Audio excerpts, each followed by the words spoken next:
नमस्कार। प्रारब्ध पर आप सभी का स्वागत। मैं अवनीश।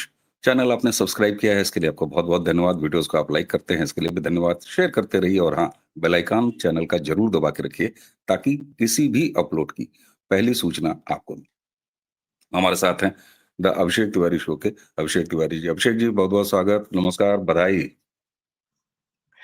बहुत बहुत धन्यवाद सर। हम लोग तो आपस में ये 1.5 महीने से चर्चा कर रहे थे कि this is writing on the wall and if you are not able to see कि नीतीश कुमार इज विनिंग और सिर्फ जीत नहीं रहे हैं, जेडीयू का जो नंबर होगा, मैंने बोला था बार बार कि नोएडा और आपके प्रारब्ध पर बोला है सर कि नोएडा में रहने वाले पत्रकार न केवल चौंकेंगे, हो सकता है कुछ सदमे में चले जाए, कुछ आईसीयू में चले जाए। रिजल्ट के बाद तो ऐसा लग रहा था 12 बजे के बाद ही क्या कहते हैं उसको, ब्लैक फ्राइडे कहते हैं, जिसमें एकदम कभी शेयर बाजार में एकदम त्राहिमाम मच जाता है, ब्लड बाथ। तो ऐसा पत्रकारिता जगत में कल हुआ था। रोना धोना, मतलब सब कुछ चल रहा था, सदमे में थे, समझ में नहीं आया। मैं बता देता हूं एक लाइन में क्या हो गया सर। सर आप इसी समाज में रहते हैं, हम भी इसी समाज में रहते हैं। इसी समाज में कोई व्यक्ति आके कहे कि आवेद भैया के सत्ता कट्टा सटा के उठा लेंगे घर से रे। हमारी बहन बेटियां इतनी लाचार हैं क्या, कमजोर हैं क्या, आपको वोट कर देंगी? कभी नहीं होने वाला था। बार बार मैं कह रहा था महिला फैक्टर पर ध्यान दीजिए। फिर एग्जिट पोल के बाद एक्सिस पाई इंडिया का पोल है, बड़े पोलस्टर लोगों ने फिर मुझे फोन करना शुरू किया, बोला अभिषेक जी लगता है एनडीए की सरकार नहीं बनेगी। मैंने बोला कोई क्लोज फाइट नहीं है, कहीं कोई क्लोज फाइट नहीं है, कोई 125 30 45 का नंबर नहीं जाएगा। शुरुआत ही करना 145 के ऊपर का, वो नंबर कहीं भी चला जाए, क्लोज फाइट नहीं। लेकिन जब भाव ने मुझे समझाया तब मैंने अपना नंबर बदल के 175 प्लस कर दिया। एक्सिस माई इंडिया के पोल के बाद कॉन्फिडेंस देखिए, क्योंकि हमने ग्राउंड पर देखा, जो धीरेन्द्र पुंडीर सर ने ग्राउंड पर देखा, वो ग्राउंड पर एक ही चीज था कि लड़ाई नहीं है। आज जो तेज प्रताप यादव ने कहा है वो सबक है इस देश की मीडिया के लिए, इस देश के लोगों के लिए। जो उन्होंने पोस्ट किया है फेसबुक पे, वो बताता है कि कितना नोएडा ऑफिस में बैठा हुआ पत्रकार ऑफ ट्रैक हो चुका है, जनता से बिल्कुल कनेक्ट नहीं है, सिर्फ प्रश्न पूछ लेने हैं दो चार। माननीय प्रधानमंत्री की भूरी भूरी प्रशंसा की है, उनके करिश्मा का जीत, नीतीश कुमार के करिश्मा का जीत बताया। मेरे शब्द नहीं है, जो शब्द का प्रयोग किया है, उन्होंने कहा है ये जीत हमारे यशस्वी कर्मठ प्रधानमंत्री और विश्व के सबसे मजबूत नेता श्री नरेंद्र मोदी जी के व्यक्तित्व, उनके जादुई नेतृत्व का कमाल है। ये मेरे शब्द नहीं है। हार गया वो आदमी, 35,000 ही वोट आए हैं, क्योंकि उनके भाई आकर के प्रचार किए और 45,000 वोट वहां बट गया। वोट टूटता है तो योगी जी का तो है भाई, बटोगे तो कटोगे। हार गया वो आदमी, लेकिन मैं भविष्य देख रहा हूं, मैं भविष्य देख रहा हूं उसका, और उसका भविष्य एक हिंदूवादी पार्टी में सीधा मंत्री बनेगा। हिंदूवादी पार्टी में उसका भविष्य सुरक्षित है। कोई ये हल्के में ना ले इस बात को, ये शब्द ये बता रहे हैं। तेज प्रताप के लिए बड़ी बात आपने कही है और आपके आकलन अब इतने सटीक हो रहे हैं और आपने भाव का जिक्र किया। आपने धीरेन्द्र पुंडीर साहब का जिक्र किया। बाबा रामदास आज से करीब 1.5-2 महीने पहले जब वो बिहार की यात्रा पे गए, उसके बाद लौट के आए, वहां से उनकी फिगर जिस दिन सारे एग्जिट पोल आए तो वो नहीं साहब, मैं 140-45 के आसपास खेल रहा था, लेकिन मैं भी थोड़ा सा ऊपर थोड़ा सा नीचे। हालांकि मेरा स्वभाव नहीं है, मैं नंबर्स पे कभी काम नहीं करता। एक चीज और आपने कहा ना, वो कट्टा वाली बात जिसको प्रधानमंत्री ने भी ओन किया, आप कह सकते हैं कि बिहार को जंगल राज से वापसी न हो जाए, इसको इंश्योर किया और विपक्ष के आरजेडी के हाथ से कट्टा प्रधानमंत्री ने छीन लिया। मैं तो इसको ऐसे रूपक कहूंगा। और उसके बाद उन्होंने कहा कि तुम्हारा कट्टा हमारे पास है, उंगली से जवाब दे दिया मतदाताओं ने। महिलाओं की आप बात करेंगे, आरजेडी के माल ही अरे, ये मंच से, मन से ये आरजेडी के मंच से। हम्म, कल मैं लाइव था, ज्योति जी थी, एक महिला होने के नाते आपको पता है वो भोजपुरी भाषी नहीं है। जी जब जी मैंने उनको बताया, बोला अरे सर, आपको इसका अनुवाद करने की आवश्यकता नहीं है, ये बात समझ में आ रही है, और उसके बाद ये वोट की उम्मीद करेंगे। 2-3 चीजें, जी एसआईआर का कितना रोल रहा? क्यों? क्योंकि मतदाता सूची का पवित्रीकरण, शुद्धिकरण, पहला। दूसरा, एसआईआर के बाद इनका बिखर जाना और शिकायत न करना या उसको कैपिटलाइज न करना, उससे और धारणा मजबूत हो जाना कि एसआईआर बिल्कुल सही था, यानी वोट चोरी हमेशा के लिए दफन हो जाना। तीसरी चीज, एमवाई फैक्टर फैक्टर जिस पे हमने आपने कई बार बात किया, नीतीश कुमार का एमवाई फैक्टर, और खुद इनके घर के अंदर की लड़ाई, और राहुल गांधी ने जो तेजस्वी के साथ किया है, जिसको हम तो लगातार, मैं तो लगातार कह रहा था कि वो बर्बाद कर रहे हैं, क्षेत्रीय पार्टियों को बर्बाद करना है। कल मैंने रिजल्ट के बाद कहा, अखिलेश यादव अब आपका नंबर है। कैसे इसको आप अलग अलग बिंदुओं में देखेंगे, एसआईआर से शुरू करके और यहां तक? पहले मेरे सबसे फेवरेट टॉपिक राहुल गांधी पर आते हैं। एक शो किया था भाऊ के साथ ही, वो इतने गुरु और विद्वान आदमी हैं, इतना कुछ उनसे सीखने को है मेरे जीवन में। उन्होंने बोला, बेटा अभिषेक, वो घुटने भर पानी में तैरने नहीं गया था, वो ठीक चुनाव से देखने गया था कि इतना पानी राजद को डुबोने के लिए काफी है, पर्याप्त है या नहीं। उसी पानी में डुबो दिया। ऐसा कौन मित्र करता है सर, जिस दिन वोटिंग होनी होती है उससे एक दिन पहले वोट चोरी का फेक नैरेटिव, जो कि आपके ग्राउंड पर चला नहीं है। ये फीडबैक तेजस्वी यादव को भी पता है, सबको पता है। आप फिर से एक दिन पहले प्रेस कॉन्फ्रेंस करते हैं कि ये हो रहा है, सिर्फ इस वजह से क्योंकि आप जीत नहीं रहे हैं, तो आप जबरदस्ती का एक क्रिएट किया हुआ नैरेटिव बिहार जैसे स्टेट में, यूपी जैसे स्टेट में थोपने का प्रयास करेंगे, वो चलेगा नहीं। ऐसे ऐसे बुरा मत मानिएगा सर। हम पूर्वांचली लोग, पूर्वांचल को इसमें ऐड करते हैं यूपी के, हम पूर्वांचली लोग ऐसे ऐसे जो नोएडा ऑफिस में बैठे हुए पत्रकार हैं ना, उनसे खैनी ठोकवाते हैं चौराहे पे। हमारे चाचा लोग बोले बैठो थोड़ा खैनी मलो, हमारा हाथ कांप रहा है। राजनीति का ज्ञान मत दो यहां पे, हमको पता है किसको वोट करना है। तो ये बिहार है। क्यों नहीं कोई प्रेडिक्ट कर पाता? नोएडा में बैठा हुआ 3 बार से सबसे बड़ा फर्म है एक्सिस माई इंडिया। न 2015 प्रेडिक्ट किए, न 2020 प्रेडिक्ट कर पाए, न 2025। क्यों ऐसा हो जाता? सिर्फ इसलिए क्योंकि आपके आंकड़े में जो बायसनेस है कि यादव तो वोट करेगा ही। प्रारब्ध की ही बात कर रहा हूं, जब से हम लोग साथ में ये कोलैब शुरू किए हैं और मैं आपके चैनल पर आकर के बात करता हूं, मैंने बोला था इस बार राष्ट्रवादी यादव ऐसा झटका देगा कि वाय समीकरण तितर बितर हो जाएगा। लेकिन किसी ने पूछा ही नहीं, समझा ही नहीं कि वो क्यों हो रहा है। मैंने बताया था इस चैनल पे, पूरा शो अगर प्रारब्ध का लोग देखते, हर एक शो देखते डिटेल में, तो समझ में आता। मैंने बोला था अजय यादव की हत्या जो हुई मोतिहारी में, वो वाटरशेड मोमेंट है। अजय यादव किसका समर्थक था? राजद का था। मारा किसने? मुसलमानों ने। और कौन नहीं गया? राजद के लोग नहीं गए, तेजस्वी यादव नहीं गए। क्यों नहीं गए? क्योंकि मुस्लिम वोट बिखर जाता। मुस्लिम वोट की एक कहानी सुनाते हैं सर, आपके दर्शक थोड़ा ध्यान दें इस पर।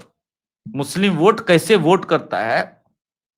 ये जो सोचते हैं ना लोग कि हम तुर्रम खान है, मुसलमानों के आगे कई लोगों की तुर्रम खानगिरी चली जाती है। एक सीट के बारे में आपको बताते हैं, अमौर सीट सर। वहां पे इंडियन नेशनल कांग्रेस नंबर 3 पर है। मुसलमान तो कांग्रेस को वोट करता है, तो नंबर 3 पर क्यों है? मैं बताता हूं, शेयर कर देता हूं आपके दर्शकों के साथ तो इजी हो जाएगा। नंबर 1 पर है all Indian Ittehad Muslimeen, Majlise Ittehadul Muslimeen, number 1 पर है। कितना वोट मिला? 1 लाख।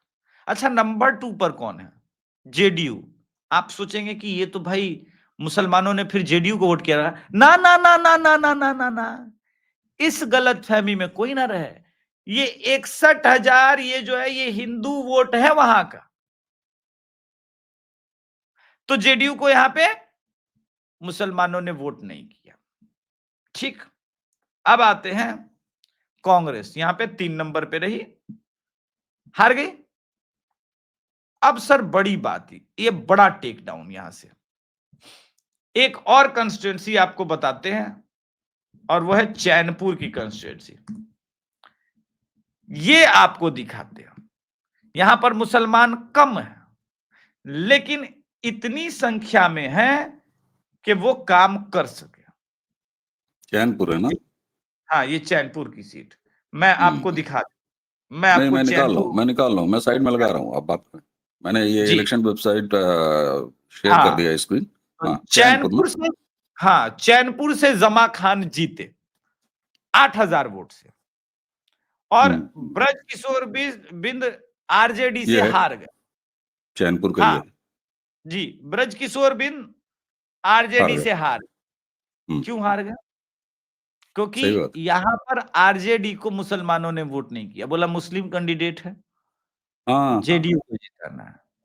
ज्यादा नहीं है, 10% ही यहां मुसलमान है, यस यस। लेकिन दे मेड श्योर कि नहीं, यहां पर इसको जिताना है। ये होता है कौम को देखना, अपनी प्रायोरिटी को देखना। बिल्कुल। अब बताते हैं हिंदू कहां है। और उसका नतीजा ओसामा, देखिए, AIMIM को 5 सीट यहाँ पर है। ओसामा की आज अच्छी याद दिलाई, मैं खोज रहा हूँ, क्या नाम है, अभी रघुनाथपुर ना? रघुनाथपुर आ जाइए, हम्म, मात्र 10% मुसलमान है वहां पे, मात्र 10% मुसलमान। ओसामा जीत गया। यस। हम और आप जयपुर डायलॉग्स में शत्रु बोध करते रहे, कुछ नहीं। जानते हैं वहां पे क्यों सही। जीता ओसामा? क्योंकि यादव वहां पे बहुत अच्छी खासी जनसंख्या में है, और यादवों ये ने इवन छठी मैया तक के लिए इनके लिए गीत गाया था, यादवों की बिल्कुल। महिलाओं ने, वो ना टूटी और बोला ना ओसामा साहब जीतने हैं। ये रघुनाथपुर का रिजल्ट है। ओसामा 88,278 वोट मिले साहब। बिल्कुल बिल्कुल साहब, ये बताता है। अच्छा, अगर ओसामा और जमा खान की सीट को देखें, हम्म, तो जो आरफा खानम शेरवानी ऐसे ढूंढ रही थी, कहां है मेरा मोहम्मदानी, कहां है जोहरान, 2 जोहरान तो यहीं भरे पड़े हैं, यस। ऐसे तो कितने अभी जोहरान निकाल दूं मैं। तो भारत की डेमोक्रेसी पर संदेह उत्पन्न कराने का जो प्रयास था, वो राहुल गांधी का फेल हुआ। अब आते हैं आपका बड़ा प्रश्न, जो आपने शुरुआत में किया कि ऐसा क्या हुआ, क्यों हुआ। सर, बिहार को अगर ठीक से समझना है तो बिहार की प्रायोरिटी क्या है, लोगों की प्रायोरिटी क्या है, ये पहले समझना पड़ेगा। बिहार की जो सबसे बड़ी प्रायोरिटी 90 के दशक के बाद हमारे लिए हमारे सामने आई, वो हम और हमारे परिवार के सुरक्षा और उसके हित, इससे बड़ा कोई मुद्दा नहीं है। और तेजस्वी यादव नौकरी देंगे, ये कन्विक्शन लोगों में आ ही नहीं सकता, क्योंकि वो खुद पढ़े लिखे। दूसरी बात, नेवर इस देश में चाणक्य की जो बात होती है, वो मौर्य डायनेस्टी में बनाने में उनका बहुत बड़ा योगदान है, लेकिन सेल्फ प्रोक्लेम्ड वो चाणक्य नहीं थे। उन्हें दुनिया ने चाणक्य बताया, उन्होंने नहीं कहा कि मैं चाणक्य हूं। संजय यादव की प्रॉब्लम ये थी कि इतनी चाटुकारिता में ये संलिप्त थे कि आसपास देखना बंद था। लोग चीख रहे थे, चिल्ला रहे थे, गलत टिकट वितरण हो रहा है, संजय यादव पैसे खा रहे हैं, उन पे गंभीर आरोप लगे। वो सब वीडियोज आपने चलाया, कपड़ा तक फाड़ करके राजद ऑफिस के बाहर लोग नाच रहे थे। उसके बाद आप क्या रिजल्ट एक्सपेक्ट करते हैं? वो लोग जो नाराज थे अपनी पार्टी से, जो लालू जी से नहीं मिल पा रहे थे, तेजस्वी यादव से नहीं मिल पा रहे थे, पॉइंट नंबर 2, अपने ही भाई को निकालेंगे और अपनी आईटी सेल के द्वारा अपनी बड़ी दीदी के विरोध में अपशब्दों का प्रयोग जिन लोगों के द्वारा कराया गया या किया गया, उसके बाद आप क्या एक्सपेक्ट करते हैं? बिहार का राष्ट्रवादी यादव समाज नहीं देख रहा था। ये सारे जो कारण हैं वो बड़े कारण हैं। और बिल्कुल। सदमा तो एक गजल की लाइन याद आ गई सर। सदमा तो है मुझे भी कि तुझसे जुदा हूं मैं, लेकिन उसकी जो बारीक लाइन है, ले मेरे तजुर्बों से सबक ऐ मेरे रकीब, उम्र में 2-4 साल तुझसे बड़ा हूं मैं। क्या बात, क्या बात है, क्या बात है। अच्छा, 2 छोटे-छोटे और फैक्टर्स हैं, ज़रा उस पे बात करते हैं, उसके बाद आते हैं मुख्यमंत्री के सवाल पर। मुख्यमंत्री का सवाल क्यों पैदा हुआ, ये भी मैं बताऊँगा दर्शकों आपको। जी, जी, जी। चिराग पासवान की परफॉर्मेंस के बारे में क्या कहिएगा? सुपर्ब, थोड़ा-सा एक ट्रेमेंडस। आधा लाइन और जोड़ दूँ। ये चिराग की अपनी परफॉर्मेंस है या चिराग अच्छे से, साफ मन से, सकारात्मक ढंग से जेडीयू और बीजेपी और अपने एलआई के साथ लड़े हैं एक टीम के तौर पर? ये उसकी वजह है या चिराग का अपना कट है? नहीं, नहीं, ये सिर्फ चिराग का अपना कट नहीं, लेकिन चिराग इतने अच्छे से अलायंस के साथ मिक्स होते हैं, अलायंस के साथ उनका वोटर जो है वो इंट्रोड्यूस होता है, वो एक दूसरे के ऊपर चिराग की जो अपनी बातें हैं ना, उस पे विश्वास करता है उनका वोटर। और अब मैं एक और बात कह रहा हूं आपके चैनल पर सर, ये कहना लोग छोड़ दें कि चिराग पासवान के पास सिर्फ पासवान समाज का वोट है। चिराग को एडमायर करने वाले सवर्ण समाज में भी लोग हैं। अलग-अलग, अब वो पॉकेट 6 से बढ़ के मैं कहता हूँ 7% के आसपास है, 8% के आसपास है, और ये ग्राउंड पे विजिबल था जब लोग कहते थे मुख्यमंत्री कैसा हो तो चिराग अभिषेक, पासवान उसकी एक जैसा हो। वजह भी है। अभिषेक जी, जी, उसकी एक वजह भी है। चिराग की माताजी जो हैं, हाँ, आप जी। ध्यान दें तो मैं थोड़ा बहुत पारिवारिक रूप से जानता भी हूँ, तो बहुत ज्यादा कहना उचित नहीं होगा। हाँ, तो ठीक वो है, एक समझ फैक्टर जो आता गए। है, वो जो एक फैक्टर आता है चिराग की माताजी का, उसकी वजह से उनका दायरा पासवान समाज से निकल के बहुत बृहद हो जाता है और उसके बाद उनकी पोलाइटनेस, उस लड़के की सॉफ्टनेस और उनका एक जो सनातन के साथ मतलब जो जुड़ाव है हुँ, खुल के, ठीक है? हुँ, सनातन के साथ खुल के जो जुड़ाव है, जिस समाज से आते हैं, वो समाज अ, हमेशा ही राजद के सामने डटा रहा, खड़ा रहा, राजद के कार्यकर्ताओं से डरा नहीं, तो वो सब पॉजिटिव जरूर है। लेकिन एक पॉजिटिव जो क्रेडिट अगर हम चिराग को नहीं देंगे तो बेईमानी हो जाएगी। हुँ, आई बिलीव चिराग बहुत मेहनती है। जो उनको सीटें मिली थी सर, 19 में से 24 सीटें एनडीए लास्ट टाइम हारी थी। राइट, यानी स्ट्राइक रेट वाली उनको सीटें नहीं मिली थी। बोला था बिल्कुल। प्रूव करो चिराग, चलो तुमको डिफिकल्ट सीटें देती हैं, और खुद चिराग ने भी बोला कोई बात नहीं, आप हमें डिफिकल्ट सीटें दीजिए, हम जीत के दिखाएंगे। और 170 चिराग, जनसभाएँ की हैं चिराग ने, हाँ, 170। आप सोचिए कि उसी एज, एक चीज हुआ है इस बिहार के चुनाव में जो बिटवीन द लाइन कोई देख नहीं रहा है। राजद का नंबर कितना है सर? कुछ राजद का ज़्यादा ही नंबर कम है, कितना याद नहीं आ रहा है, 1 मिनट। राजद का नंबर है सर 25 है, 25 ना? 25। 25। उनके नेक टू नेक चिराग खड़ा हो गया है उसी एज में 19 ला करके। Yes, yes.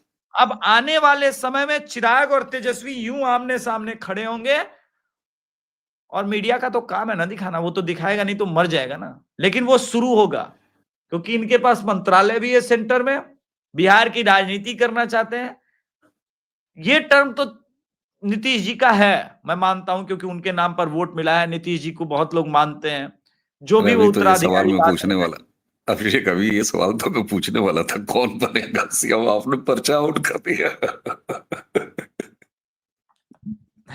नहीं, मैं मानता हूं कि 1 साल, 1.5 साल, 2 साल, 2.5 साल जो भी रहेगा टर्म, नीतीश कुमार जी के नाम पर वोट मिला है, और नीतीश कुमार जी को अधिकार है कि वो उत्तराधिकारी तय करें, चाहे वो जेडीयू से हो, एलजेपी से हो, बीजेपी से हो, वो इस अलायंस का, चाहे वो, मैं एक बात कहना चाहता हूं, परिवारवाद का मैं समर्थक नहीं हूं, लेकिन मैं चाहता हूं कि निशांत राजनीति में आए।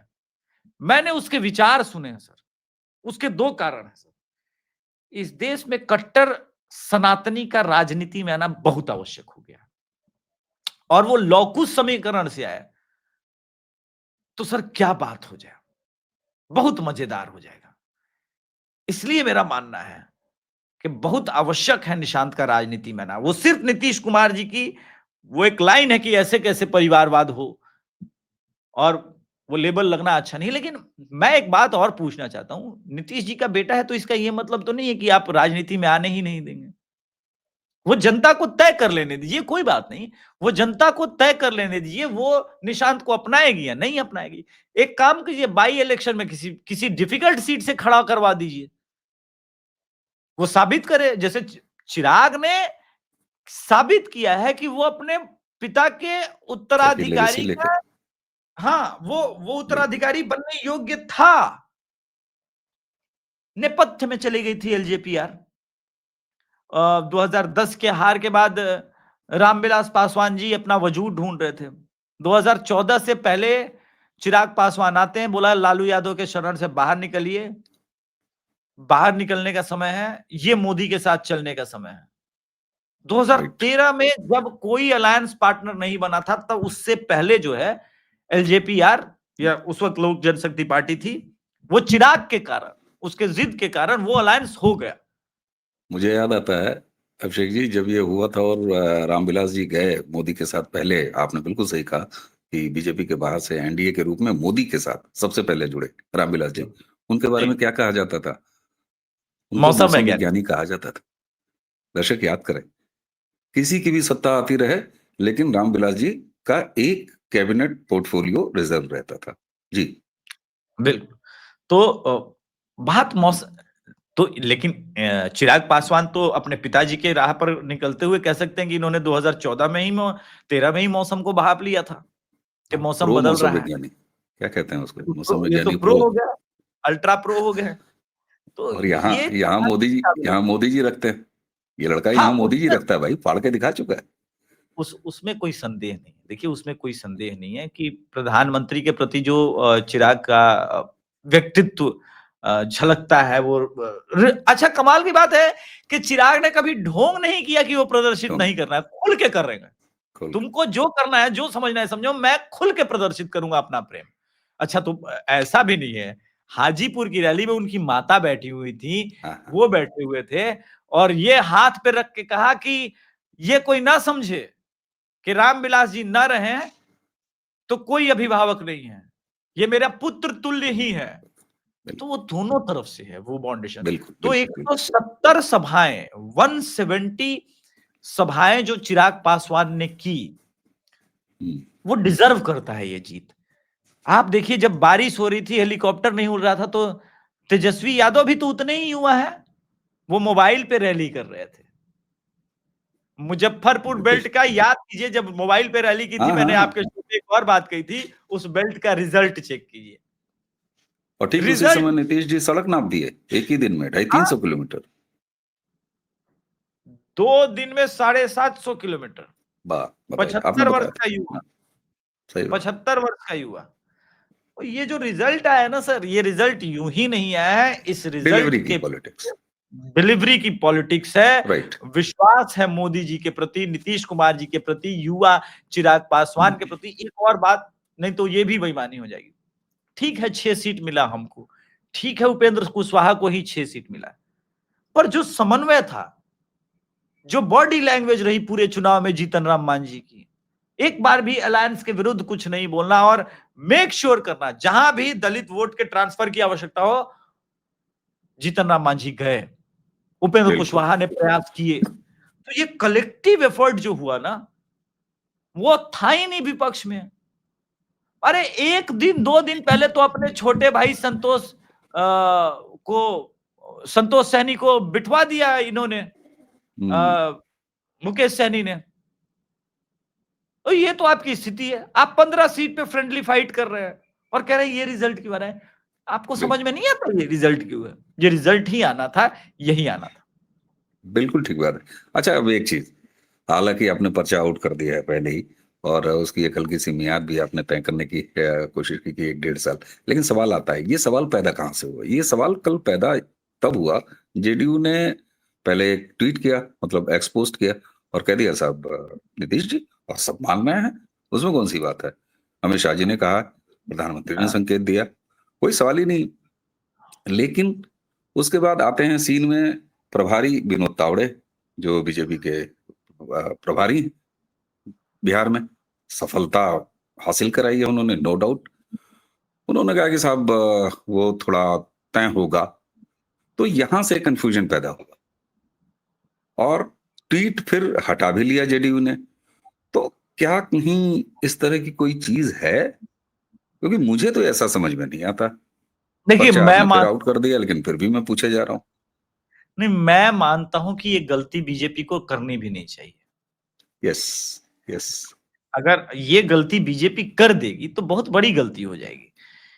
ये वोट सिर्फ मोदी जी का नहीं है, मैं बार-बार कह रहा हूं। नीतीश जी के प्रति जो महिलाओं का प्यार है, प्रेम है और जनता ने लुटाया है, वो उनकी डिलीवरी के कारण है। एक अच्छी विदाई जनता चाहती है। बिल्कुल, वो विदाई सर अच्छी विदाई होनी चाहिए। आएँ, बिल्कुल, शपथ लें, समय लें, 1 साल, 1.5 साल जो उनको उनके अधूरे और काम है कुछ कर लें और उनको जब भी लगे कि अब समय है छोड़ने का, वो छोड़ेंगे। इसमें इसमें कोई प्रॉब्लम नहीं है। मेरा ये मानना है कि ये गलती करेंगे तो वहाँ भी कमज़ोरी होगी।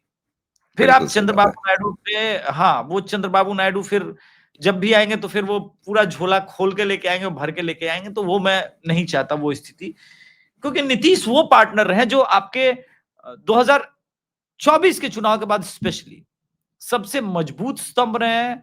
किसी को बिल्कुल, कोई बार्गेन अगर नहीं कर पा रहा है मोदी जी के साथ, उसके कारण नीतीश कुमार जी का अलायंस है। नीतीश।